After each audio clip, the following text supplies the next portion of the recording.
La vidéo d'aujourd'hui, c'est pour les femmes enceintes, celles qui sont enceintes actuellement. Bon, celles qui ont un projet bébé aussi, elles peuvent aussi profiter de cela. Parce que ça les concerne aussi, hein. Mais ça touche directement celles-là qui sont enceintes parce qu'elles doivent accoucher tôt ou tard. Que tu sois en début de grossesse ou en milieu de grossesse ou alors en fin de grossesse, tu vas accoucher. Donc, je t'invite à écouter cette vidéo. Pourquoi? Parce qu'aujourd'hui, là, on va apprendre à pousser le bébé. Quand nous sommes déjà en phase d'expulsion, quand la douleur a déjà atteint son paroxysme, ça ne donne plus, ça chauffe. Déjà, elle est même déjà mieux la le kaba. C'est le moment là. C'est pour ce moment là que nous faisons cette vidéo aujourd'hui. Donc, pour toi qui n'es pas encore en travail, installe-toi et écoute.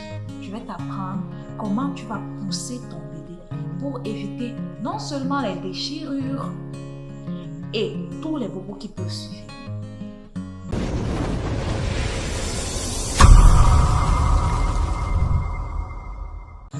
Salut, je suis Letty Déby et je suis sage-femme.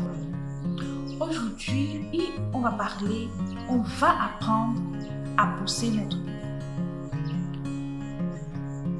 Cette période, c'est la période d'expulsion, la phase d'expulsion. Cette phase où la douleur est extrême. Des fois, tu as comme l'impression que les hanches veulent quitter.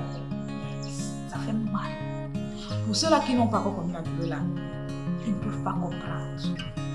Ça fait bien mal. Moi, j'ai déjà connu cette douleur. Je vois les femmes chaque jour vivre cette douleur. Ça fait bien mal, la douleur de l'accouchement. Pas la blague. Bon, c'est vrai qu'il y a certaines femmes qui disent « Ah, moi, j'ai pas trop connu cette douleur quand ça fait ça, quand ça fait comme ci, et après, j'ai accouché, ça m'a pas trop fait mal. » C'est mieux qu'on laisse le cas là. Pardon du cas qui fait mal. Maintenant, nous voici qui avons atteint la phase d'expulsion. Sachons qu'il y a une manière de pousser notre bébé pour éviter la déchirure, pour éviter les hémorragies, pour que nous tous, la parturiente, celle qui est sur la table d'accouchement, et moi qui partis de l'accouchement, nous sortons gagnant-gagnant. Qu'on ne souffre pas. Parce que nous devons souffrir. S'il y a la déchirure, tu auras mal parce que je dois suturer. Moi-même, le dos, ça fait mal au dos, j'ai mal au dos.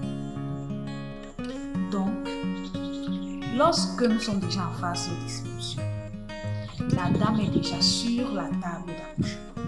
Les tables d'accouchement sont telles que il y a deux fers comme ceci, où la dame est censée déposer ses deux pieds, le pied gauche, le pied droit, comme ceci, et ramener son bassin vers le bas, vers le pied pratique.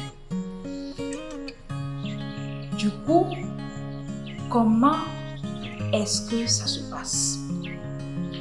Lorsque nous sommes en phase d'expulsion, on effectue le toucher vaginal. La tête est à la vulve, donc quand j'ai posé mes deux doigts, je touche directement soit la tête, soit les fesses de l'enfant. Ok. Ma chérie, comment est-ce que ça se passe? Premièrement, on ne pousse que quand il y a la douleur. Première chose, je reprends. On ne pousse que lorsqu'il y a la douleur. Quand il n'y a pas la douleur, on se repose aussi. Voilà venue la douleur, voilà que la douleur est là. Ton menton, tu le mets à se lever comme ça. Avant cela, tu prends un grand souffle, une grande bouffée d'air. Ensuite, tu vas bloquer. Bloquer de telle sorte que cette air, tu l'envoies vers le bassin. Quand il va falloir pousser, tu prends une grande bouffée d'air tu bloques et tu pousses fort et longtemps, comme quand tu es constipé. On a souvent envie de se débarrasser de ce facteur gênant-là. C'est de la même façon qu'on pousse le bébé. Quand la douleur s'arrête, tu ouvres la bouche, tu respires.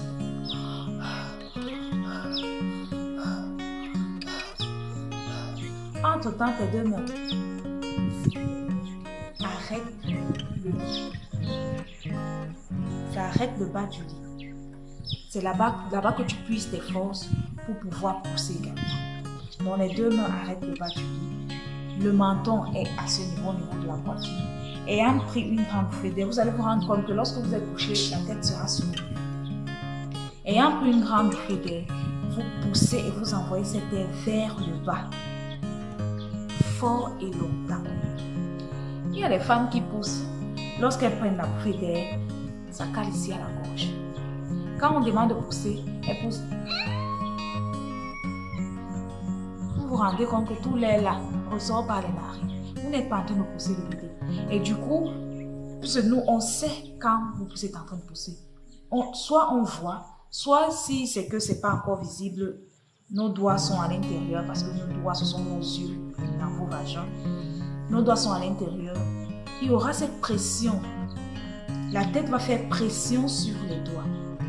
Mais par contre, quand vous faites, il n'y a aucune pression, mon doigt est là. Là, je sais que tu n'es pas en train de pousser le bébé. Et lorsque vous poussez, lorsqu'il y a la douleur, il y a la contraction. La contraction là, permet même aussi l'expulsion de l'enfant. Et en plus de votre force et le fait que vous poussez, ça facilite encore la sortie de l'enfant. Arrêtez de pousser en désordre. C'est ça qui favorise les déchets. Comme j'ai eu un cas une fois où la dame a poussé sans même que je lui demande de pousser. Le fœtus a failli tomber au sol. Ça devait être une catastrophe. J'ai dû bloquer la tête de cet enfant. C'est pas une histoire que je voudrais revivre encore. Donc, il faut pousser quand on vous le demande. De préférence, pousser quand il y a la douleur. Deux mains arrêtent le lit. Vous prenez la force à ce niveau-là. Et vous prenez une grande bouffée d'air que vous envoyez vers le bas, vers votre bassin. Ça va vous permettre d'expulser l'enfant. Et je vous assure, si vous suivez tous ces conseils à la lettre, parce que nous aussi, à notre niveau, on doit empêcher ces déchirures-là en protégeant votre bébé. Il y a des manœuvres qu'on effectue pour pouvoir permettre que la tête sorte sans problème. Et c'est pour cette raison on collabore avec vous. Mais si vous poussez quand ils ne sont pas attentifs, l'enfant, la tête peut être propulsée et causer la déchirure. Donc, voilà à peu près comment on pousse le bébé lorsque nous sommes en phase d'expulsion, lorsque nous sommes sur la table d'accouchement. C'est vrai que ça fait extrêmement mal, mais faites l'effort d'écouter les conseils de celui qui pratique votre accouchement. Merci une fois de plus et on se retrouve à la prochaine vidéo.